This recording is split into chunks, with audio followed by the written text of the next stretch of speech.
dengar daripada tuan-tuan guru kita ataupun ulama-ulama kita. Lata dan Uzza. Yang ni dia, bila orang jahiliah tuan-tuan, bila orang jahiliah ni, bila mana mereka bersumpah, maka mereka bersumpah dengan Tuhan Lata dan Tuhan Uzza. Ni zaman jahiliah. Hari ni ada juga orang sembah. Hari ni pun ada juga orang sembah. Cuma perbezaan dia yang berlainan. Hari ni orang buat patung, orang sembah. Ada pokok besar, orang sembah juga. Kadang-kadang kita pergi tuan-tuan, kita masuk lautan, kita minta apa? Minta perlindungan daripada Tok Nenek. Assalamualaikum Tok Nenek, cucu minta lalu. Sembah tak? Selain daripada Allah Subhanahu Wa Taala. Bila kita sembah selain daripada Allah Subhanahu Wa Taala, mengatakan yang lain lebih berkuasa daripada Allah Subhanahu Wa Taala, jatuh kita kepada murtad. Terkeluar kita daripada Islam. Jadi pengakuan yang pertama itu asyhadu an la ilaha illallah yang pertama. Dan pengakuan yang kedua asyhadu anna Muhammadar Rasulullah. Kita mengaku bahawa Nabi Muhammad sallallahu alaihi wasallam adalah khatamun nabiyyin. Maksudnya, sebab tu kita kata apa? Dua kalimah syahadah, dua kalimah pengakuan. Syahadah ni apa? Pengakuan. Ada orang bahas tentang mengaku atau mengaku. Kan? Ada orang bahas tentang apa? Tentang bahasa. Tentang apa? Mengaku ataupun mengaku. Bismillahirrahmanirrahim. Yang ini dalam perbahasan lepas lah. Kita kata dalam perbahasan lepas yang lebih mendalam dan sebagainya. Tapi kita hari ini tuan-tuan nak beritahu apa? Dua kalimah syahadah ni, dua pengakuan.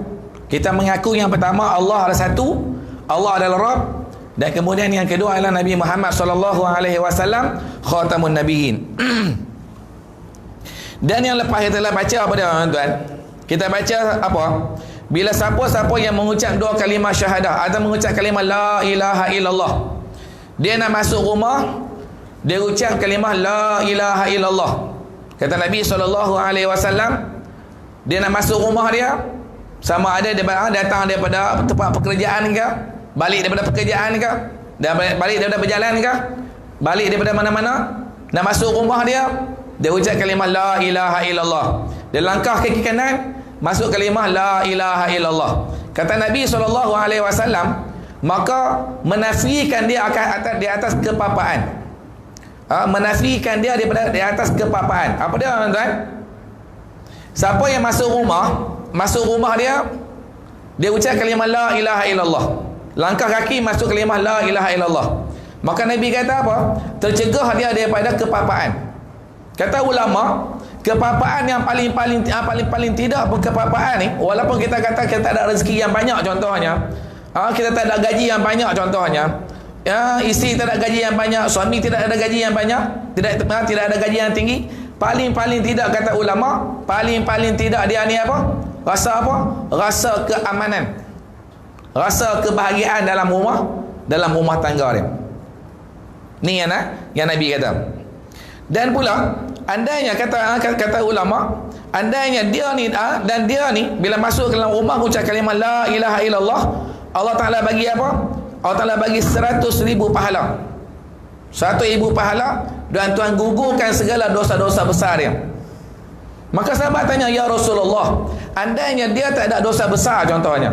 Dosa besar dia tuan-tuan, berjudi, minum arak, berzina, apa lagi? Dosa-dosa besar. Andai dia tak ada dosa besar, kata Nabi SAW, bila sahabat tanya, ya Rasulullah, andainya orang ni yang masuk ke rumah dia ucap kalimah la ilaha illallah, dan Tuhan menggugurkan dosa-dosa besar dia, tapi kalau dia ni tidak ada dosa besar, apa yang Allah Ta'ala akan bagi pada dia? Maka Nabi SAW sebut, andainya dia tidak ada dosa besar, nescaya Allah Subhanahu Wa Taala menggugurkan dosa besar jiran-jiran dia. Tuan-tuan, sebab tu tuan-tuan, kita hidup, kita ni kena berkawan dengan orang yang alim. Kita kata Nabi SAW, cari kawan, cari orang yang alim. Orang alim ni apa dia? Orang yang boleh bawa kita pergi kepada syurga Allah Subhanahu Wa Taala. Berkawan dengan orang yang baik.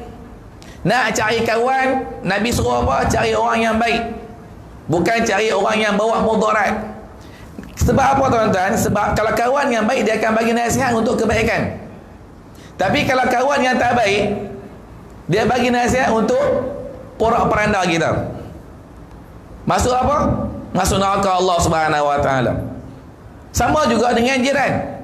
Sama juga dengan jiran. Kata Nabi SAW, nak cari jiran yang alim. Cari jiran yang baik. Sebab kalau kita cari jiran yang tak baik, paling-paling tidak dia tak boleh nak betul ansur dengan kita. Kadang-kadang hari ini kita tengok tuan-tuan, berapa ramai orang yang berkelahi dengan jiran. Berapa ramai hari ini orang yang bergaduh dengan jiran tuan-tuan. Ramai hari ini orang bergaduh dengan jiran, kes tong sampah. Kadang-kadang kes tong sampah pun berkelahi.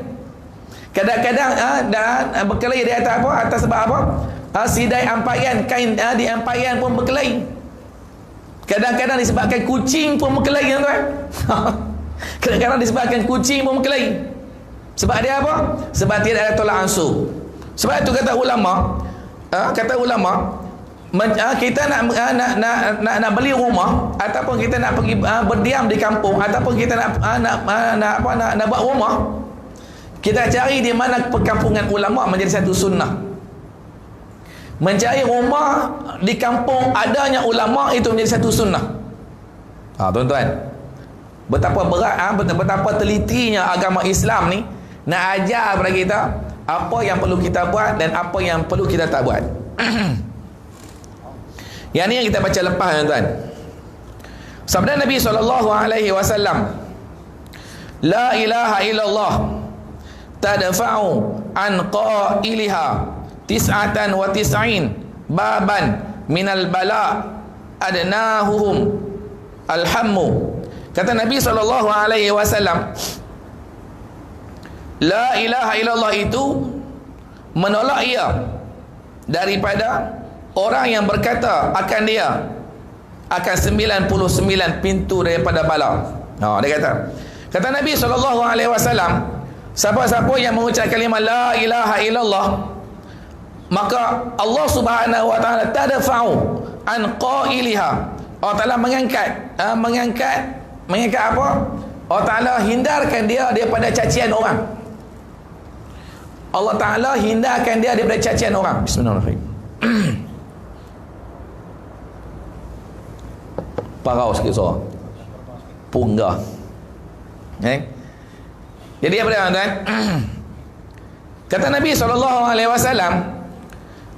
bahawa siapa yang mengucap kalimah la ilaha illallah tadfa'u, Allah Ta'ala mengangkatkan dia daripada cacian-cacian orang. Orang tak nak mencaci kita. Sebabkan apa? Sebabkan kita ni sentiasa berzikir dengan kalimah Allah. Sebab kita apa? Berzikir dengan kalimah ta'zim. Menta'zim, membesarkan Allah Subhanahu wa taala.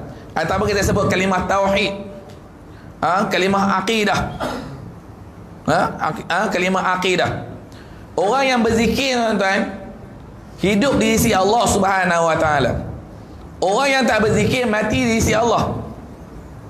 Seperti mana Allah Taala menyebut dalam Al-Quran kepada Nabi Allah Yunus alaihi salam. Nabi Allah Yunus alaihi salam tuan-tuan dimakan oleh ikan. Sejarah cerita yang panjang dalam kitab-kitab dalam Al-Quran mencerita tentang Nabi Allah Yunus alaihi salam. Dimakan oleh ikan. Dia makan oleh ikan, dan pada ketika itu dengan keberkatan dengan kekuasaan Allah Subhanahu wa taala, Nabi Allah Yunus alaihi salam berada dalam perut ikan. Apa Nabi Allah Yunus sebut?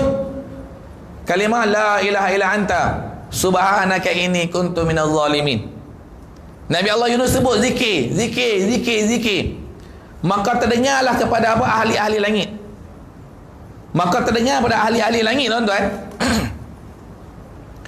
Malaikat Jibril AS heran.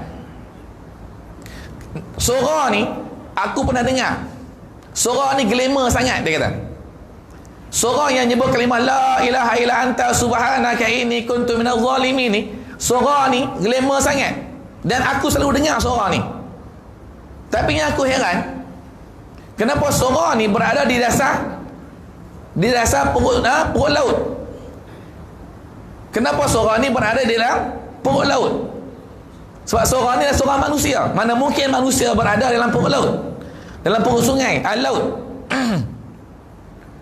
Maka sebab tu kita lihat Allah Subhanahu Wa Taala berfirman, andainya Yunus ini tidak mengucap zikir kepada aku, nescaya dia akan duduk di dalam perut ikan ni selama sampai yaumul qiyamah. Maksudnya apa tuan-tuan? Maksudnya orang yang zikir ni dekat dia dengan Allah Subhanahu Wa Taala. Orang yang tak zikir jauh dia dengan Allah Subhanahu Wa Taala. Sebab tu tuan-tuan, kita cek diri kita. Berapa banyak kita zikir satu hari? Berapa banyak kita zikir satu hari tuan-tuan? Kadang-kadang tu imam zikir lepas solat maghrib, lepas solat subuh, kita pula sanggup kata bid'ah. Dan kita tak nak join dalam majlis-majlis zikir. Okey tak? Okey lah kita. Yang dalam berjamaah pun tak nak zikir, apatah lagi dengan secara berseorangan. Ya, secara berjamaah tak nak berzikir, apatah lagi secara berseorangan. Jauh panggang daripada api, punggah. Peribahasa orang Melayu. Kan? Peribahasa orang Melayu. Kata Nabi SAW, la ilaha illallah tadfa'u an qailiha tis'atan wa tis'a baban minal bala. Maka Tuhan kata apa? Dan Nabi SAW kata apa? Barang siapa yang berzikir kalimah la ilaha illallah, Tuhan tutup apa? 99 pintu daripada bala. Tuhan tutup 99 pintu daripada bala, tuan-tuan. Bala tuan, macam-macam jenis bala. Ada orang hari ni nak mai sembahyang dia, masjid, nak mai sembahyang Jumaat, tiba-tiba tayar pancit. Tayar motor pancit, tayar kereta pancit. Start kereta, tiba-tiba minyak kereta habis. Contoh, ada orang tiba-tiba nak mai solat, tiba-tiba macam-macam jenis lagi lah. Yang bala yang kita tak tahu, Allah Ta'ala bagi pada kita. Kita tak tahu, wallahu alam. Ada orang dibala disebabkan apa? Disebabkan kesalahan-kesalahan dia. Kesalahan-kesalahan lampau dan sebagainya.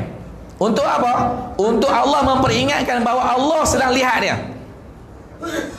Orang buat salah tuan-tuan, orang buat salah, Tuhan bagi bala, Tuhan bagi musibah, sebenarnya Tuhan nak ingatkan dia bahawa Allah tengah lihat dia, Allah tengah pandang dia.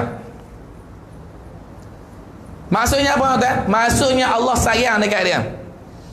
Tapi kalau kita buat salah tuan-tuan, Tuhan tak bagi musibah dekat kita, Tuhan tak bagi peringatan dekat kita, itu bermakna Allah Ta'ala dia tak suka dekat kita. Bukan tak suka, tak suka tuan-tuan.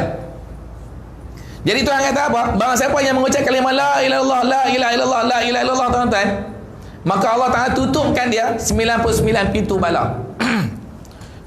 Kata Nabi SAW.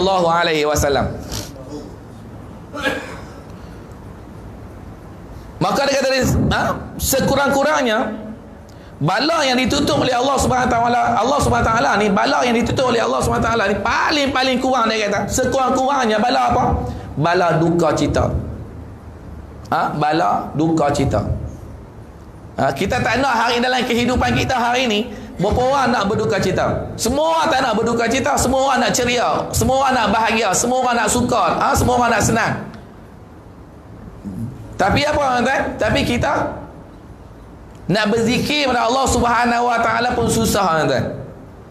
Kalimah tauhid yang paling mudah, afdalus fa'lam Allahumma shalli ala Muhammad. Afdalul zikir la ilaha illallah. Sebaik-baik zikir la ilaha illallah. Kita nak sebut kalimah la ilaha illallah pun kadang-kadang tak lepas tuan-tuan. Nak sebut sekali pun susah. Satu hari berapa kali kita sebut tuan-tuan? Kalau orang tak solat, confirm dia takkan sebut. Kalau orang solat, paling-paling tidak tuan-tuan, dia sebutlah kalimah la ilaha illallah 10 kali satu hari. Dalam mana? Dalam tasyahud. Dalam tasyahud awal, dan tasyahud akhir. Ucaplah kalimah la ilaha illallah. Kalau tak solat, agak ucap tuan-tuan, tak ingat. Kita tak ingat tuan-tuan. Sebab itu bila kalimah, kita tak biasakan kalimah la ilaha illallah, tak biasakan dalam kehidupan kita kalimah la ilaha illallah, mana mungkin di akhir kalam kita nak ucap kalimah la ilaha illallah. Kita dah sebut selalu tuan-tuan. Tuan-tuan guru sebut, ustaz-ustaz sebut. Apa yang akan kita ucap di akhir kalimah kita, di sakaratul maut, hampir-hampir kita nak sakaratul maut, kita akan datang perangai-perangai lama kita. Kita akan sebut perkara yang biasa kita sebut. Kalau dalam hidup kita, setiap hari kita dah sebut mencaci, memaki, menghamun dan sebagainya, di akhir kalimah kita, tuan-tuan, mana mungkin kita nak ucap kalimah la ilaha illallah. Kita dengar tuan-tuan guru sebut apa, tuan-tuan?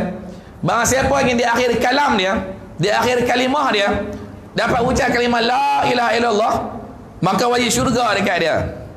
Maka wajib syurga dekat dia. Tapi kita semua mendambakan, berkeinginan di akhir kalimah kita nak ucap kalimah la ilaha illallah.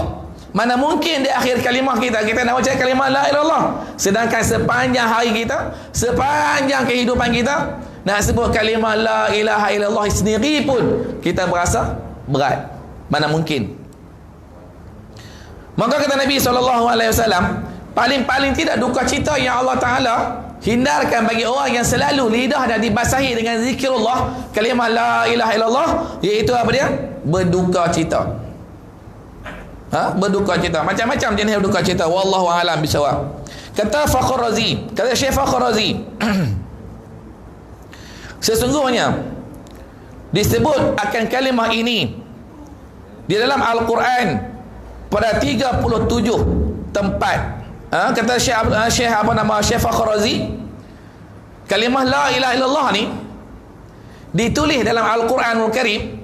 Bila kita baca Al-Quran, ada kalimah la ilaha illallah ni ada 37 kali dalam Al-Quranul Karim. Tuan-tuan tulis, tuan-tuan kira tak? Tuan-tuan baca Al-Quran, tuan-tuan kira tak? Tak kira. Sama macam saya pun tak kira. Enggak. Yang penting kita baca, kan? Yang penting kita baca. Tapi ulama ni, dia nak bahas kat kita ni, nak bawa hujah kat kita ni, ulama ni dia nak bawa hujah kat kita, nak beritahu bahawa pentingnya kalimah la ilaha illallah ni, apa dia? Dalam Al-Quran ditulis 37 kali. Dalam Al-Quran ditulis 37 kali. Daripada mana? Syekh Fakhr Razi.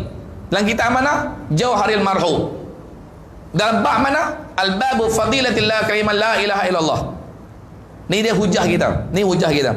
Dan kemudian, wa qala Nabi SAW, man qala la ilaha illallah Muhammadur Rasulullah mi'ah marrah ja'a yawmal qiyamah wa wajhu kal qamar lailatal badar. Kata Nabi SAW, barang siapa berkata kalimah la ilaha illallah Muhammad Rasulullah,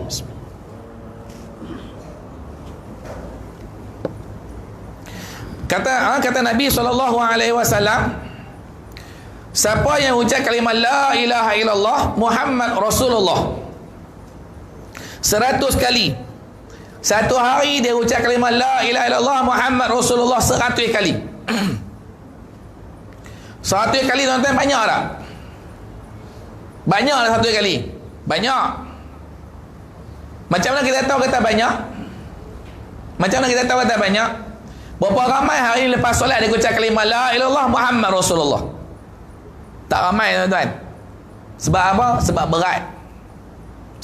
Sebab berat. Kata apa nama ulama, andainya di neraca Allah Subhanahu Wa Taala ni diambil dunia dan seisinya, diletakkan di sebelah kanan, diletakkan di sebelah kiri, kalimah la ilaha illallah ni diletakkan di sebelah kanan, nescaya berat lagi kalimah la ilaha illallah dengan dunia dan seisinya. Maksudnya apa, tuan-tuan? Kalimah la ilaha illallah ni hanya akan diucap oleh siapa? Oleh orang-orang yang dekat dengan Allah Subhanahu Wa Taala. Orang yang jauh dengan Allah Ta'ala agak boleh sebut tak? Dia tak akan sebut. Sebab tu kita tengok orang latah, tuan-tuan.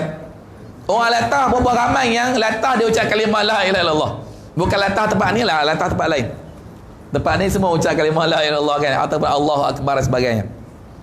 Kita minta kalau kita latah sekalipun, tuan-tuan, kita minta kalau kita sebut kalimah-kalimah yang mulia, yang mentazimkan Allah Subhanahu Wa Ta'ala. Dan kemudian Kata Nabi SAW, man qala la ilaha illallah Muhammadur Rasulullah mi'ah marrah. Barang siapa yang mengucap kalimah la ilaha illallah Muhammad Rasulullah sebanyak 100 kali. Banyak tak? Kita rasa banyak. Tapi kita boleh buat sikit-sikit, tuan-tuan.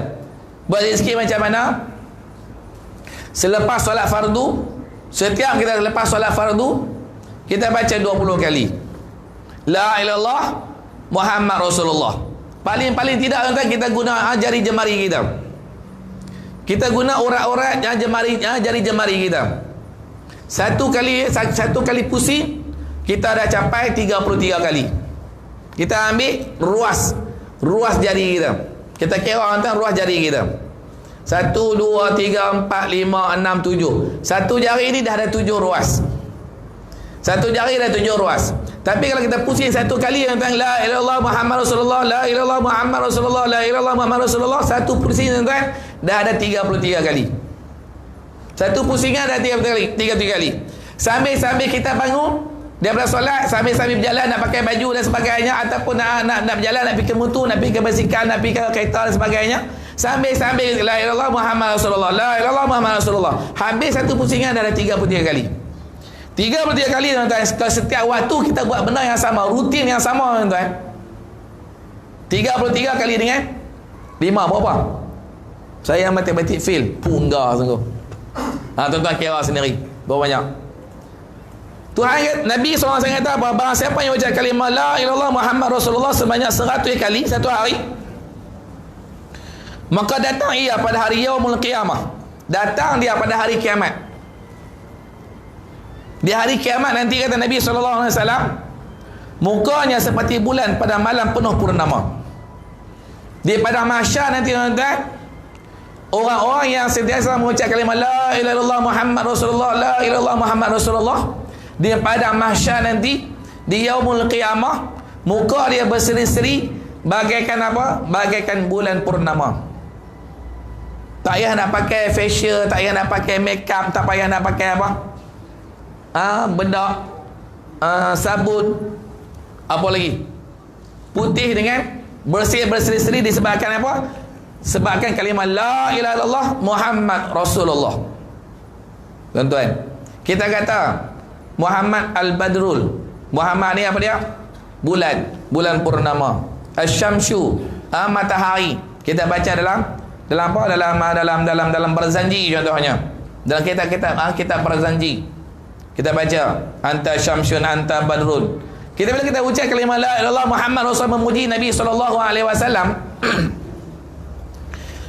memuji Nabi SAW, kita lihat, kita dengar ada hadis-hadis Nabi dan sebagainya. Siapa ucap kalimah memuji Nabi, berseratan Nabi sekali, Allah memuji dia 10 kali. Siapa yang puji Nabi sekali, Tuhan puji dia 10 kali. Kalau satu hari, tuan-tuan, kita puji Nabi 100 kali, Allah puji kita, tuan-tuan, 300 kali. Betul tak? 3,000 kali. 1,000 kali. 1,000 kali. Tu baru 100 kali. Kalaulah kita puji Nabi SAW, kita bersama Nabi SAW 1,000 kali, tuan-tuan, Allah ingat kita 100 kali. 100,000 kali. Betul tak? 10,000 kali. 10,000 kali, tuan-tuan. Bila Allah ingat kita, tuan-tuan, apa berlaku? Bila Allah ingat kita, maka Allah sentiasa bersama kita. Kata Nabi SAW kepada Abu Bakar As-Siddiq, Inna Allah ma'ana. Ketika mana berada dalam gua Sur, dalam gua Sur. Ketika mana Sayyidina Abu Bakar As-Siddiq, kaki dia dipatuk oleh ular. Disebabkan apa? Sebab Sayyidina Abu Bakar As-Siddiq tahan lubang yang ada dalam gua tadi ketika Nabi SAW nak hijrah daripada Mekah ke kota Madinah. Dikejar oleh kaum kafir Quraisy pada ketika itu. Maka Sayyidina Abu Bakar As-Siddiq berada dalam keadaan ketakutan.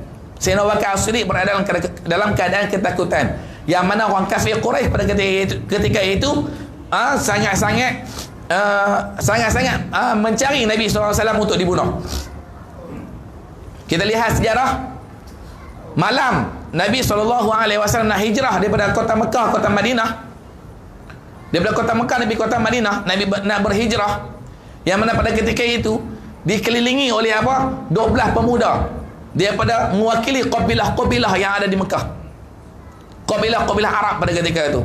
Yang gagah perkasa, yang kuat.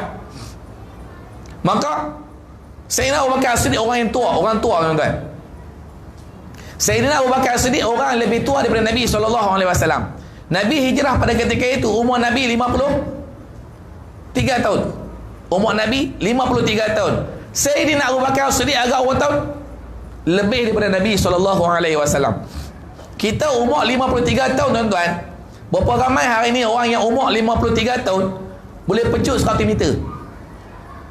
Berapa ramai hari ini orang yang umur 53 tahun boleh pecut 100 meter? Tak ramai tuan-tuan. Jarang-jarang. Kadang-kadang. Sebab dia apa? Sebab kita umur 53 tahun ni banyaknya obesity. Banyaknya obesity. Berat badan melampau. Dia main kencing manis. Dia main diabetes. Dia main darah tinggi. Dia main jantung. Dia main gout dan sebagainya. Maka Sayyidina Abu Bakar As-Siddiq ni dalam keadaan ketakutan. Sebab apa? Umur yang semakin umur dia yang lanjut. Bagaimana dia nak mempertahankan Nabi SAW? Sedangkan 12 pemuda-pemuda yang gagah perkasa ini mengejar Nabi SAW. Tuan-tuan, maka Nabi SAW kata apa? Innallaha ma'ana. Bila mana kita ini berada dengan Allah Subhanahu wa taala, sudah pastilah Allah akan bersama-sama dengan kita. Maka tak perlu kita takut. Tak perlu kita takut, kata Nabi SAW, bahawa sesungguhnya Allah bersama-sama dengan kita. Maka kita lihat dalam sejarah bagaimana Allah Ta'ala menolong Nabi SAW bersama dengan Sayyidina Abu Bakar As-Siddiq radhiyallahu an. Jadi tuan-tuan, di padang mahsyar nanti tidak ada benda yang boleh tolong kita melainkan Allah Subhanahu wa taala. Tidak ada siapa yang boleh tolong kita melainkan Allah Subhanahu wa taala. Yang mana pada ketika di padang mahsyar nanti tuan-tuan, kata Nabi SAW, ibu tidak kenal anaknya, suami tidak kenal isterinya, anak tidak kenal ibu dan bapanya. Di padang mahsyar nanti tuan-tuan, kita sendirilah yang akan berhadapan dengan Allah Subhanahu wa taala. Kita sendirilah yang akan berhadapan dengan Allah Subhanahu wa taala. Siapa nak tolong kita melainkan Allah Subhanahu wa taala. Maka paling-paling tidak tuan-tuan dalam kehidupan kita hari ini, paling tidak tuan-tuan, amalan yang perlu kita buat paling tidak kalimah la ilaha illallah Muhammad Rasulullah. Paling tidak, paling lekeh tuan-tuan. Kita lihat orang dulu tuan-tuan. Orang dulu, orang tua kita dulu, atuk-atuk kita dulu tuan-tuan. Di balik apa nama katil lepa, di bucu katil lepa, ada kitab perukunan. Ada kitab perukunan. Dalam kitab perukunan tu dia ada macam-macam doa. Macam-macam doa. Doa awal tahun lah, akhir tahun lah, doa Yasin lah, doa suratul Kahfi lah, dan sebagainya lah. Ada surah-surah yang penting, surah-surah yang diamalkan di waktu malam dan sebagainya. Sebab apa? Mereka mengamalkan perukunan. Sebab tu orang tua-tua dulu kita tuan-tuan, atuk-atuk kita dulu hebat. Kita hari ini tuan-tuan, apa amalan yang kita buat? Apa amalan yang kita lazimkan dalam kehidupan kita? Nabi SAW sebut apa? Nak tidur malam, di waktu malam, barang siapa yang baca suratul Sajadah dan suratul Mulk, maka akan jadi apa? Akan jadi pelindungnya di yaumul qiyamah. Akan jadi pelindungnya di alam barzah. Berapa ramai yang buat tuan? Tak ramai yang buat. Sebab apa? Panjang. 30 ayat kali dengan 2, jadi 60 ayat. Nak baca susah, nak baca lambat. Kita tak buat tuan-tuan. Rugi tak? Rugi. Jadi tuan-tuan, amalan yang paling mudah yang Nabi SAW beritahu kepada kita, la ilaha illallah Muhammad Rasulullah. Paling mudah. Wallahu alam, insya-Allah tuan-tuan. Mudah-mudahan kita mendapat sedikit keberkatan, sedikit ilmu. Mudah-mudahan Allah Subhanahu wa taala kuatkan iman kita dan dapat kita beramal dan menjadi kita manusia yang bertakwa, manusia yang beriman kepada Allah Subhanahu wa taala. Insya-Allah kita sambung pada minggu-minggu akan datang. Wallahu alam bisawab. A'udzu billahi minasyaitonir rajim. Bismillahirrahmanirrahim. Alhamdulillahirabbil alamin wassalatu wassalamu ala asyrafil anbiya'i wal mursalin wa ala alihi washabihi ajma'in. Allahumma ighfir lana dzunubana wa liwalidina warhamhum kama rabbawna shighara. Rabbana atina fid dunya hasanah wa fil akhirati hasanah wa qina adzabannar. Walhamdulillahirabbil alamin. Taqabbalallahu minkum